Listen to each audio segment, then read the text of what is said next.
నమస్తే సార్. నమస్తే అండి. 'పుష్ప 2' సినిమా ఎప్పుడెప్పుడా అని అభిమానులు ఎదురు చూస్తుంటే సినిమా ఆగిపోతుందా లేక ఇంకా ఆలస్యం అవుతుందా అని అభిమానులు ఆందోళనలో ఉన్నారు. అది ఏంటి మీ మాటల్లో చెప్పండి. సుకుమార్ దర్శకత్వంలో వచ్చినటువంటి పుష్ప ఫస్ట్ 1 చిత్రం అంటే పుష్ప 1 ఏం కదా, పుష్ప అన్నట్టుగానే మనం చూసాము.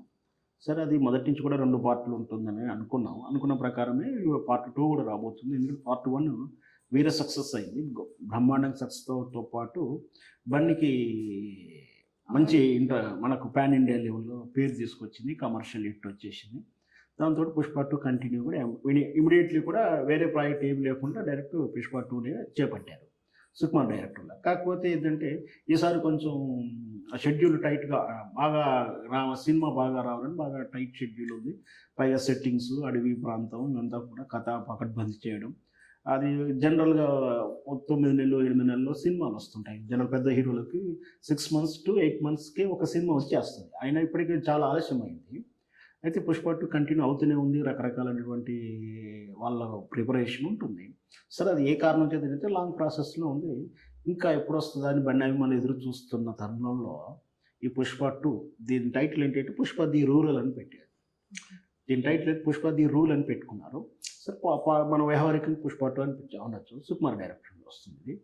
అయితే నిన్న మన పుష్ప 1లో బర్నీ అర్జున్ పక్కన ఫ్రెండ్ క్యారెక్టర్ చేశాడు ఒకతను. హెల్ప్ చేస్తున్నాడు, మొత్తం కూడా తానే డీల్ చేస్తాడు. క్లోజ్ క్యారెక్టర్ అది. ఎంటైర్ సినిమా మొత్తం కూడా ఉంటుంది.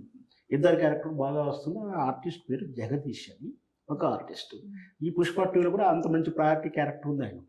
సో క్యారెక్టర్ ప్యారెట్తో పాటు సినిమాకి లీడ్ స్టోరీలో బాగా ఉంటుంది ఆయనకు.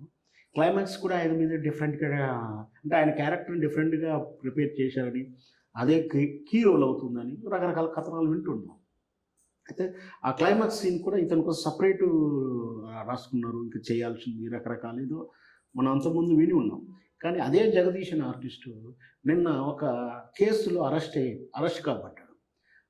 నిన్న హైదరాబాద్ పోలీసులో నిన్న జగదీష్ని, ఇది మన ఈ ఆర్టిస్టు జగదీష్ని తన వ్యక్తిగత జీవితంలో చేసినటువంటి ఒక పొరపాటు, తప్పు, ఇక్కడ నిందితుడిగా ఇప్పుడు ఫస్ట్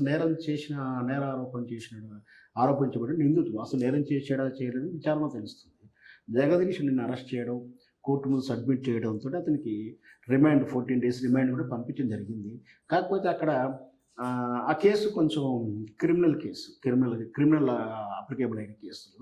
దీంట్లో సహజంగా కొంచెం శిక్ష ఎక్కువ పడే అవకాశాలు ఉన్నప్పుడు బెయిల్ అంత ఈజీగా రాదు. 45 days 90 days కూడా ఉండాల్సిన సందర్భాలు ఉంటాయి. ఇతని మీద వచ్చిన ఆరోపణ ఏంటంటే ఒక సినిమా జూనియర్ ఆర్టిస్ట్గా లేడీని ఇతను బ్లాక్మెయిల్ చేశాడని, ఆ అమ్మాయి ఆమె బాయ్ ఫ్రెండ్తో ఎవరితో ఉన్నప్పుడు ప్రైవేట్ ఫోటోలు తీశాడని, ఆ ప్రైవేట్ ఫోటోలు ఇమీడియట్లీ తీసి వెంటనే వాళ్ళున్న రూమ్కి వెళ్ళి చూపించి బెదిరించి టార్చర్ పెట్టాడని, వాటిని నేను ఆ విధంగా పబ్లిష్ చేస్తానని, ఇంకా రకరకాల ఏదో బెదిరించాడని, అతని టార్చర్ తట్టుకోలేక అమ్మాయి సూసైడ్ చేసుకోవడం.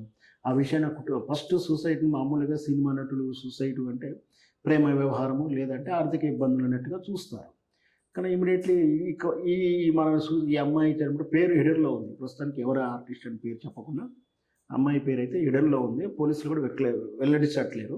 సరే, ఏదైతే నాకు అమ్మాయి చనిపోయిన తర్వాత ఆ రోజే వాళ్ళు కంప్లైంట్ ఇచ్చడం జరిగింది. పలానా జగదీష్ అనే ఆర్టిస్టు ఈ సినిమా లీడ్ క్యారెక్టర్ చేసే పలానా ఆర్టిస్టు మా అమ్మాయిని ఈ విధంగా బెదిరిస్తున్నాడు, 2 రోజుల నుంచి వర్రీగా ఉంది, మేము రాజీ ప్రయత్నం అంటే ఆమెకు కౌన్సిలింగ్ ఇచ్చాము, ఆమెకు ఏదో ప్రయత్నం చేద్దాం, పోలీస్ కంప్లైంట్ ఇద్దామని చెప్తున్నా కూడా ఇతను టార్చర్ తట్టుకోలేక ఆమె సూసైడ్ చేసుకుంది, ఫ్యాన్ కొరేసుకుని. సో దాంతో జగదీష్ మీద వీళ్ళు ఇచ్చిన ఆరోపణలు ఎంతాక ఈయన ఫోన్ చేశాడు అంటే ఖచ్చితంగా అమ్మాయికి ఫోన్ డేటా ఉండడం ఇవన్నీ కూడా మనకు తెలుసు. ఈ రోజుల్లో పోలీస్ కేసుల్లో అవన్నీ డేటా అవుతుంది. దాని ఆధారంగా చేసుకుని వాళ్ళు పోలీసులు ఇమీడియట్లీ జగదీష్ని అరెస్ట్ చేయడం జరిగింది. సో 14 days రిమాండ్ పంపించారు. కాబట్టి నిజంగా ఈ కంప్లైంట్లో సర్కమ్స్టెన్స్ విట్నెస్ అంటారు, అంటే ఇతను జగదీష్ మీద నేర ఆరోపణ జరిగింది, ఈయన నేరం చేశాడని, అమ్మాయిని పలానా బెదిరించాడని, ఆ చావుకి ఈమె కారణం అని చెప్తున్నారు. కాబట్టి దాని దగ్గరటువంటి సర్కమ్స్టెన్స్ విట్నెస్ ఒకవేళ ఉంటే కేసు కొంచెం జటిలం అవుతుంది. జటిలమైనప్పుడు ఏంటంటే బెయిల్ రావడం కష్టం అవుతుంది. 3 నెలలు ఒకవేళ ఈయన జైల్లో ఉంటే తదుపరి సినిమా షెడ్యూల్ ఎలా జరుగుతుంది అది మొదటి ప్రశ్న. సో దానివల్ల సినిమా ఆలస్యం అవుతుండొచ్చు, లేదా సినిమా మరి రద్దు చేసుకునే అవకాశం లేదా మనం రీషూట్ చేసుకోవాల్సి వస్తుంది. ఒకవేళ ఇతనుగా వచ్చే పరిస్థితులు లేకపోవడం కానీ, ఆ తర్వాత ఇతను ఎందుకంటే ఒక ఆర్టిస్ట్‌కు 3 నెలల గ్యాప్ తర్వాత ఈ జైలుకెళ్ళి వచ్చినప్పుడు కొన్ని సైకలాజికల్‌గా వాళ్ళు ఫిట్‌నెస్‌గా ఉండరు. ఫిజికల్‌గా కూడా ఫిట్‌నెస్ పోతారు. సైకలాజికల్ లైఫ్ స్టైల్ మారుతుండొచ్చు. మరి ఎలా ఉంటుందో కూడా ఎక్స్‌పెక్ట్ చేయలేము. అట్లాంటప్పుడు ఆయనది కొంచెమే పార్ట్ షూట్ అయ్యి ఉంటే రీషూట్ చేస్తారు. రీషూట్ చేసుకోవడం, సబ్‌స్టిట్యూట్ ఇంకో ఆర్టిస్ట్‌ని పెట్టి చేసుకోవడం. అది కూడా మళ్ళీ ఖర్చుతో కూడిన పని. అదంతా నిర్ణయం కూడా ప్రొడ్యూసరు, డైరెక్టర్ కలిసి తీసుకున్న నిర్ణయం. అంటే బహుశా ఈయన ఎంటైర్ సినిమా స్టోరీలో బన్నీతో కలిపి ఉంటుంది కాబట్టి బహుశా అంత ఈజీ కాదు సినిమా రీషూట్ చేయడం. సబ్‌స్టిట్యూట్ చేయడం కూడా కష్టం. కాకపోతే ఆయన కోసం వెయిట్ చేయాల్సి వస్తుండొచ్చు. మరింత కొంచెం ఆయన అనుకునే షెడ్యూల్ ప్రకారం వీళ్ళేదైతే 30 రోజులు లేదా ఈ 40 రోజుల్లో ఇతను షెడ్యూల్ ఉండి ఉంటే సినిమా కొంచెం ఆలస్యమైనట్టు. లేదు ఈ 40 రోజుల్లో ఇలా ప్లానింగ్‌లో ఈ 40 రోజుల్లో జగదీష్ యొక్క షెడ్యూల్ లేకపోయి ఉంటే యాజ్ యూజువల్ షెడ్యూల్ ప్రకారం ఎలా జరగాలనో బహుశా రేపు అది 24 బహుశా దసరాకి కానీ, ఉగాదికి కానీ రిలీజ్ చేస్తారని ఒక మాట అంటున్నారు. అది ఎప్పుడు వరకు ఐడియా లేదు. వాళ్ళైతే ప్లానింగ్‌లో ఏదో రకరకాల వార్తలు వచ్చాయి. సంక్రాంతి ఫిల్మ్ అన్నారు, ఉగాది ఫిల్మ్ అన్నారు, దసరా ఫిల్మ్ అంటున్నారు. సో అభిమానులు రకరకాలుగా అంచనాలు వేసుకుంటున్నారు. జగదీష్ ఒకవేళ ఈ 14 రోజులు, వారం 10 రోజులు వస్తే పెద్ద సమస్య కాదది. లేదు జటిలమైన కేసులు, సెక్షన్‌లు అప్లికేబుల్ ఉంటే మాత్రం ఖచ్చితంగా అది 45 డేస్ టు 90 డేస్ వరకు బెయిల్ వచ్చే అవకాశాలు తక్కువగా ఉంటాయి. అవతల పార్టీ కూడా కొంచెం ఫోర్సబుల్‌గా వాళ్ళు గట్టిగా ఉన్నప్పుడు ఉంటే వాళ్ళు లిబరల్‌గా ఉంటే బెయిల్‌కి అబ్జెక్షన్ కూడా చెప్పరు కొందరు. కొన్ని సందర్భాల్లో. వాళ్ళు గట్టిగా ఇతనికి శిక్ష పడాలనో లేకపోతే దీని మీద విచారణ గట్టిగా జరగాలని ఏమైనా కోరుకుంటే కూడా బెయిల్ రావడానికి కొంచెం ఆలస్యం అవుతుంది. అలాంటి సందర్భంలో షెడ్యూల్‌కి డిస్టర్బెన్స్‌లో ఈయన ఉంటే డిస్టర్బ్ అవుతుంది. షెడ్యూల్‌లో డిస్టర్బెన్స్ అవకాశం లేనప్పుడు సినిమా యాజ్ యూజువల్‌గా ఏదైతే ఎక్స్‌పెక్ట్ చేస్తున్నారో ఆ ఎక్స్‌పెక్టేషన్ ప్రకారం సినిమా షెడ్యూల్ టైంకి అయితే వస్తుంది. ఇవన్నీ కూడా మన ఊహలు. కాకపోతే బన్నీ మీద ఉన్న అభిమానంతోటి అభిమానులు ఆందోళన చెందుతూ ఉంటారు. ఎందుకంటే గతంలో మనం చూసాం 'పుష్ప 1' కూడా ఆలస్యం అవుతుంది. అవతలేమో వాళ్ళ అభిమాన తరపున అలా కోస్టార్లు వేరే ఉంటారు కదా! వేరే హీరోల సినిమాలో ఏదో ఒకటి అప్డేట్ వస్తుంటే 'పుష్ప' చిత్రం అప్డేట్ రావట్లేదు. 'పుష్ప' షూటింగ్ అవుతుందా లేదా అని చెప్పి ఈ అభిమానుల మధ్య కాంపిటీషన్ ఊర్లలో ఎలా ఉంటుంది కాంపిటీషన్ ఉంటుంది.